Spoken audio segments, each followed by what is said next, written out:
Good morning, good morning, good morning, and welcome to another episode of On the Couch with Creatives.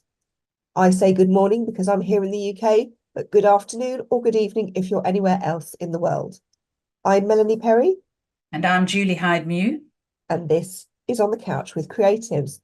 Fans of the show will know that we're part of the Creatives Group, the private network for creative professionals everywhere. Together, we help you create at your best, connect you with like-minded individuals, therefore helping you to grow your creative business. That sounds like a good idea to you and you'd like to find out more? Please don't hesitate to reach out to us after the show. We'd be delighted to talk to you. But as I said, this is On the Couch. So Julie, who do we have on the couch today? On the couch today, we are discussing a very serious topic, and that is the Rwandan genocide. And that took place during the Rwandan Civil War in 1994 for a period of about 100 days between the 7th of April and the 15th of July. The Hutu militia, armed Hutu militia, went on a rampage and they killed members of the minority Tutsi ethnic group, as well as moderate Hutu and Twa. It's not known just how many people were killed, although it's estimated between 500,000 and 1 million people during 100 days. If you've survived something like that, how do you contemplate life? How do you continue living without having any hope? Well, on the couch today, we are talking to Fotine Williams. She was born and raised in Rwanda, and she's just written a book which was released in December 2023, and it's called Invisible Hope. You cannot see it, but it is there. So let's get Fotine on the couch. So, hello, Fotine. Welcome to On the Couch with Creatives, all the way from Missouri. Lovely to see you.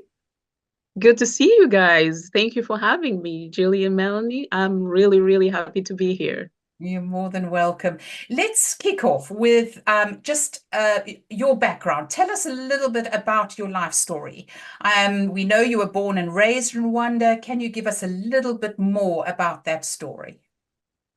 Okay, so I'm originally from Rwanda, in Kigali, and I came here in 2007, but I have lived in Rwanda my whole life.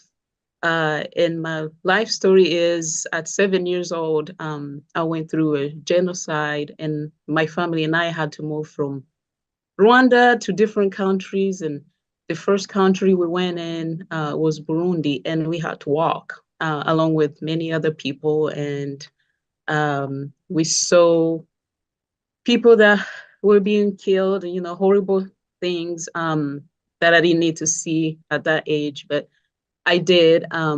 So I say the first country we found ourselves in was Burundi, and then we got to Tanzania, which is where I learned English for the first time. We stayed there until 97, and after that, the genocide was over. So we went back home in Rwanda, and we had to start from scratch. My father is a businessman, so he was able to find his way around, and fortunately, God blessed his business, and he was able to get enough money to send me and my siblings here for education. So I got my bachelor's, and then I got married to my husband, Sheldon, and then we had two beautiful kids, and I decided to stay home with them until they got older. So now I'm here um, talking about the book that I just wrote, which is pretty much talks more about my whole story in detail.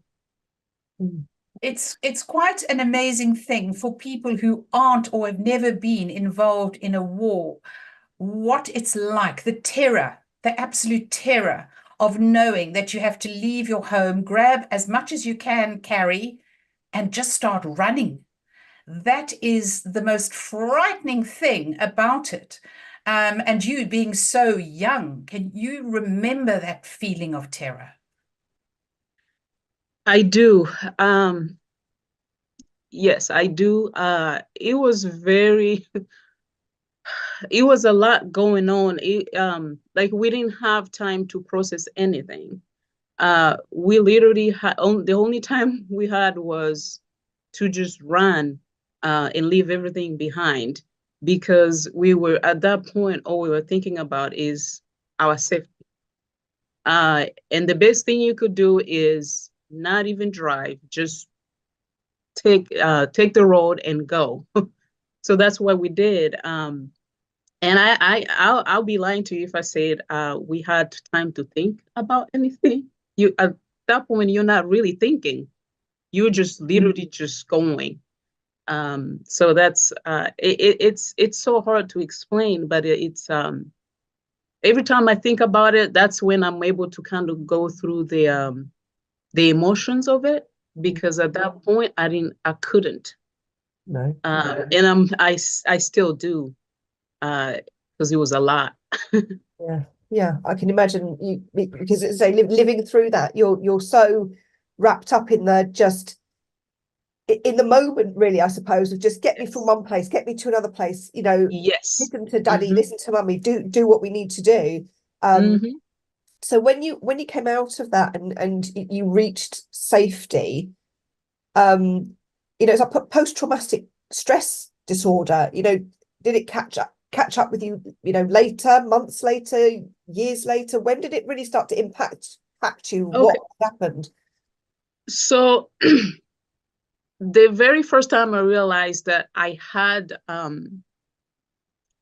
kept it inside me and I needed to let it out was when I came to the United States, because people, were talking about it, they were curious.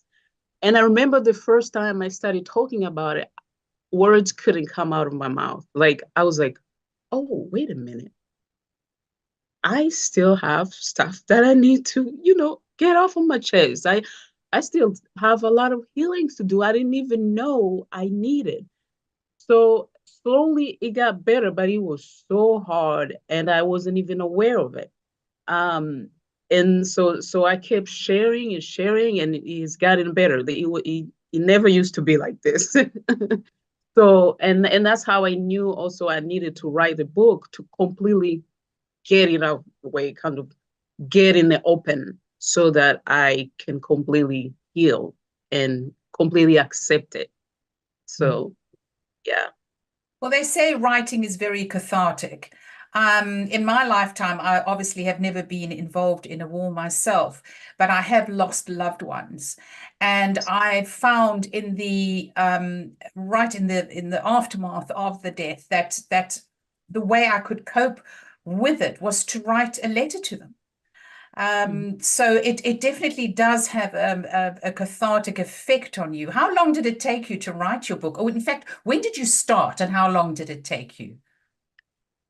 Okay, so my story is my whole life, especially after going through the genocide, and also I went through depression and suicide thoughts. After going through all that, I started slowly writing. So I've been writing for a while. And then I realized that the whole time I'm writing, I'm writing about hope.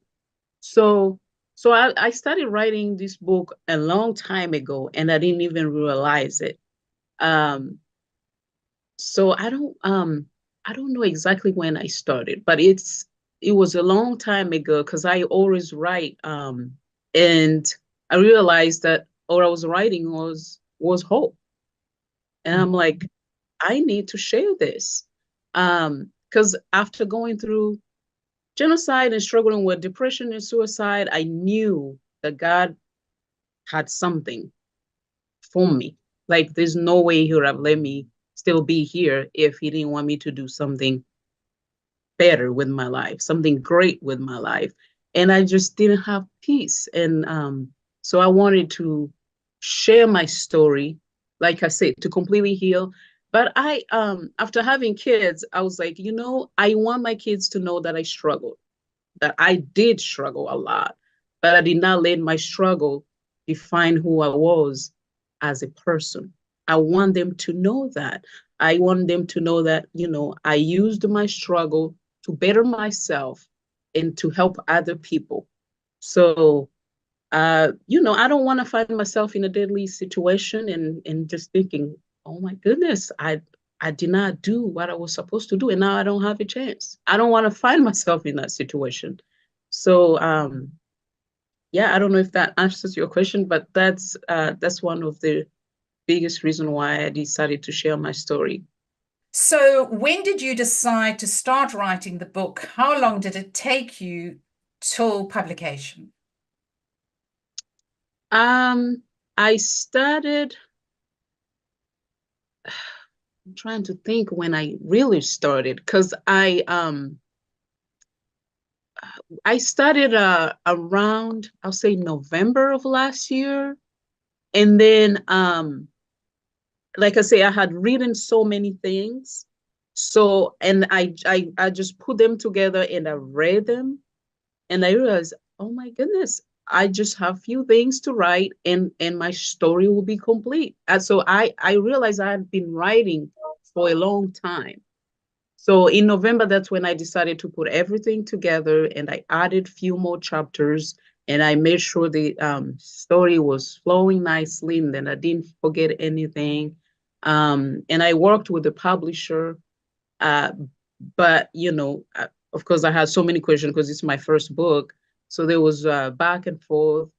And when I got my book, it wasn't exactly what I wanted. So I had to redesign everything myself and learn the whole process myself. Luckily, there are great videos out there on KDP that helped me, and my husband also helped me with some editing.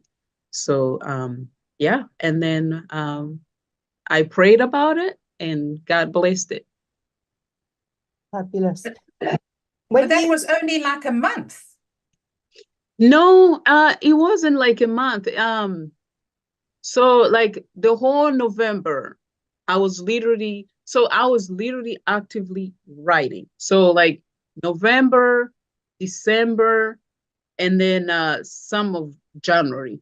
So like I say, I only had to add few chapters and then make sure the story was flowing. Because I was writing, I had been writing my whole life. So it's not like I started from scratch and everything. Yeah, because I like to write. I just never put everything together. And it was my story and it just never changed. And I had to make sure everything sounded the way it was supposed to. I think that was the biggest thing that I worked on. Otherwise, my story was already there. I just needed to put it out. What was it like when you came back to Rwanda after the genocide? I mean, so many people died. So many people died. It must have been very, very strange to come back. It was weird. Like the whole country was completely different.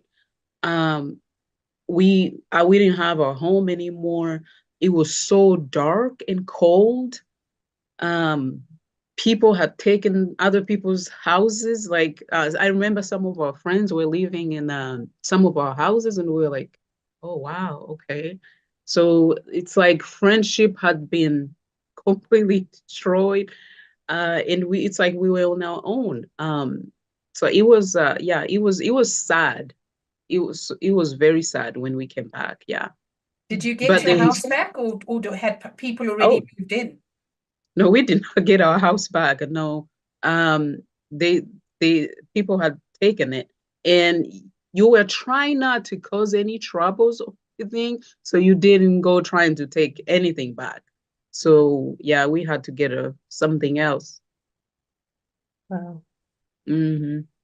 And to find, as you say, hope through all of that and to pass that message on, because I mean, there are a lot of people in this world who have lived through a lot of atrocities.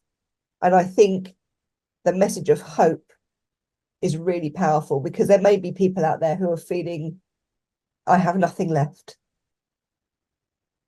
What would you say to those people who are just thinking, I've lost everything, there is nothing, what now?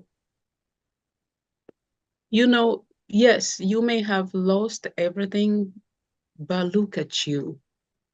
all the things you just went through, you're still there. You're still breathing. Those things did not take you. Those things are not part of who you are as a person. They happen to you, but it does not mean they need to define who you are or who you are about to come. So believe that you can still change things. You can still look beyond what just happened to you and still change your whole life. It's up to you. It's up to you. I'm not saying you should forget what you just went through. You can even use what you went through to move forward, but you don't have to stay there. That's not your whole story. By the way, you probably just went through that for a reason. So use that to your advantage. It's not over. Look around you. There's still hope. Yeah, I think that's very beautiful words, and I think that's really wonderful. You know, you're not dead. It's not over. You know, you have a purpose still. Yeah, and how you define that and what purpose you make that is down to you. Yes, it's up to you.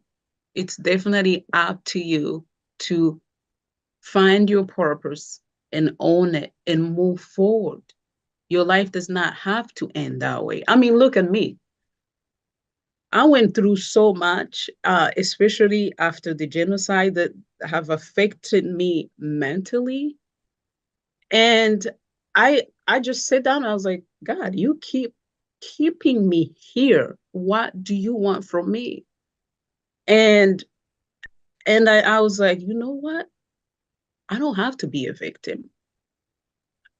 He has kept me here. Like I had 3 suicide thoughts that I almost followed through with, and I didn't.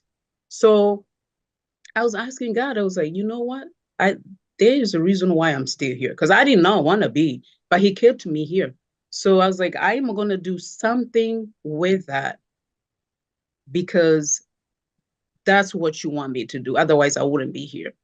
Mm. And you know what? When I did that, I started seeing all type of things that he wanted me to do, because my mindset had changed. I wanted to be better. You know, that's where it starts, literally. That's where it starts. When you decide to look beyond what's happening to you, everything changes. Yeah. I can't tell you what that's going to be. That's why I call my book Invisible Hope. You cannot see it, but it's there. It really is there. But you have to believe that it's there. Yeah. All you have to do is look around. It's there. Yeah. And you're absolutely so right. You know, being a victim is a choice. Yes. It is a choice. You know, yes, terrible things happen, and you know, there's no explanation as to why certain things happen to certain people. But if you're going to keep yourself in that kind of bubble of misery and anger and hatred and poor me, poor me, poor me, poor me, you know, you're the one keeping yourself there. Nobody's you know, keeping you there. And you won't see opportunities, and you won't see the beauty in life, and you won't see the wonderful things that could happen if you don't look beyond, if you can't get beyond the pain of what happened. Right. Yeah, it's very interesting you bringing that up, Melanie, because, you know, when Nelson Mandela was released from prison, and he was in prison for 27 years, and a lot of the world were expecting, and probably people in South Africa, they didn't know what kind of man was going to be coming out of prison. And a lot of people were fearful that he would go on a revengeful rampage. You know, he could have very easily sparked a civil war in South Africa, and he didn't. He came out, and his message was unification, forgiveness, unification. And somebody once asked him, why didn't you? Why didn't you come out and start wreaking vengeance against everyone who had kept you in prison for 27 years? And his answer was, then I would have still been in prison. Exactly. Yeah. Yeah. If you want to heal, you can stay in that mindset. you will never heal if you do. So yeah, and I was gonna add earlier, like sometimes we go through things and we don't, it's hard for us to just get out and be like, okay, I'm gonna choose to do better and all that. I understand. Sometimes the things is like the trials are so bad that we can't do that. So in my book, I talk about how you just sometimes you all you can do is just be still. Trust me. Just be still and let another day go by. And it's not gonna be the same. Tomorrow is not gonna be the same if you choose to do that. Just be still and breathe. Yeah, sometimes that's all you can do. That is very good advice. Absolutely. Sometimes just be still and breathe. Yeah. Yeah, absolutely. So, excuse me. So where can we buy your book, Fotine? Where can people get your book? It's on Amazon. Yeah. Fabulous. So if you type in Invisible Hope by Fotine Williams, it will be right there. Fabulous. Love Amazon. Love Amazon. All the best stuff on Amazon. And now, if this book is the beginning of the next part of your journey, how do people get hold of you? Well, I have a Facebook page. I have Instagram, even my phone number, you know. I'm planning on creating a website where I can keep the interaction going around doing some motivational speaking. So yeah, I'll be all over social media. Fantastic. And I'm available anytime. What's your social media handles, Fotine? Is it just your name, or do you have is it at Invisible Hope? What is the handle that you use on social media for people? Right now it's my name. Yeah, right now it's my name.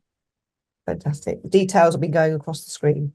Okay, because there obviously are, there must be quite many Rwandans who have landed up in America. You and your siblings are still there, correct? Yes, we are. And also not just the victims of the Rwandan civil war, but also, you know, we have an ongoing war in Ukraine. You know, there are refugees all over the planet. There are wars going on and there are refugees all over the place. So your story, whether people are Rwandan or not, can resonate with so many people who have been caught up in conflict. So you probably just started your mission. You said you didn't know why God Yeah. kept you alive. Well, maybe you've just started on the taking the first steps on why you're here. Yes. And yes, I wrote about the my story with the genocide and everything, but my whole story in the book was mostly about like life in general, mental health, and how to be successful regardless of the trials of life that we go through. So yeah, I talk a little bit about the genocide I went through, but the biggest part is how to get through life when life knocks you down, like completely knocks you down and there's no way out. Yeah. Yeah. And what would your top 3 tips be for people like you who've gone through a very bad time, not necessarily a civil war, but have experienced something traumatic in their lives and want to write about it, want to not just tell their story, but also to send a message of hope out into the world? What would your top 3 tips be? My top 3 tips will be, I wrote them down, will be number 1, don't wait for the perfect time. If it keeps you up all night, if you feel like something is missing because you have not shared your story, if you're passionate about your story, then go for it. It is your story, and you'll be surprised how many people benefit from it. The second tip is be yourself. You are unique, and in fact, that nobody is exactly like you. So you may have similar experiences with someone else, but they're not you. The way you share your story, your journey, and your outcome may completely be different. So I advise you to own your story. And the third tip is Not everybody will like your story, and that's okay. You are not sharing your story to please everyone. You're walking in your purpose, and that's all that matters. God got you. This is important that you start with him so that he can guide you through and while you share your story, and you'll be amazed on how much he's going to bless your story. Remember that you you remember that if you don't believe in your purpose, nobody else will. So find what that is and own it. Very wise words indeed. Very, very good tips. Very powerful tips too. So I think gives people a lot to think about, and I think, being brave enough to start and committed enough to continue, yeah, it's very, very important. It's very, very important, and being yourself, absolutely. Right. How old are your children, Fotine? The oldest is 4 years old and the youngest is 2. Oh, they're still very young. So they Yeah. still don't know their mother's story. They don't. But hopefully they will one day. Yeah, they will. Oh, We're now I'm sure they'll be very proud of you. We're now going to play a little game with you. Okay. It's not so much a game as delving a little bit into your psyche. Nothing to worry Okay. about. There are no wrong or right answers. Melanie Okay. has a special pair of or a pack of cards, and you are going to pick one of those cards, and then she will talk you through it. Yeah, we're going to play the values jam. So I'm going to ask you to pick a card, and then because we're all creatives on this show, we're going to ask you creatively about how you feel about that particular value that you've picked. So I'm going to spread out my cards, and hopefully the camera won't go dodgy. And then I shall just run my finger backwards and forwards, and you say stop when you want me to Stop. pick a card. Stop. Stop. Right. What did we get? What did we get? Aha. Right.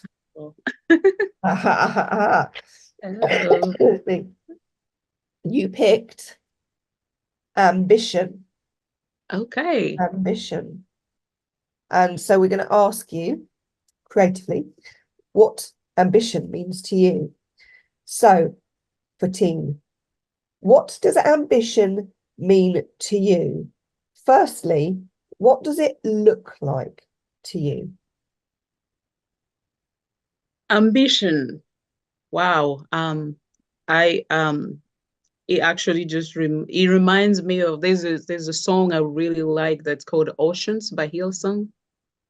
And ambition to me is more like truly believe in something and go for it. I mean, ambition to me is active.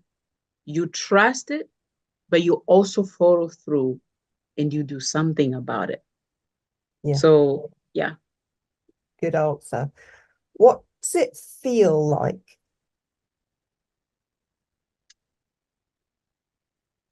It's a scary thing, but the most beautiful things that could ever happen to you.